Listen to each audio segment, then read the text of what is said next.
Well, as we've been reporting, the death toll from Israel's 10-month-long offensive in Gaza is now above 40,000.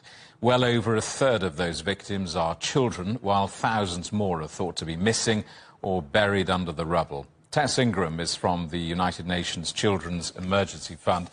Tess, good to see you. First of all, what's the latest you're hearing from your people on the ground? Well, look, as your correspondent just told us out of Khan Yunis, it really is another day for the mass movement of people.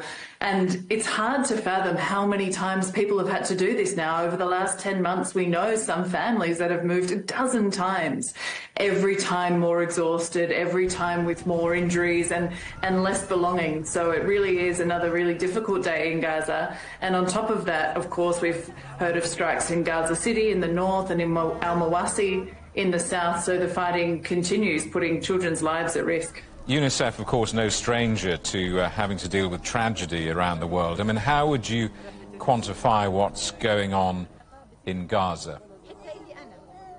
We have described it for months now as the most dangerous place in the world to be a child, and we don't say that lightly. We say that because the situation in Gaza is horrific for children from all aspects. From the threat to their lives, the threat to their limbs, the threat to their minds, the threat to their health. We, of course, now have polio and other diseases ravaging the Gaza Strip. So it really is a dangerous place from all aspects. And we see that, Jamie, in the numbers. We see that in these casualty figures.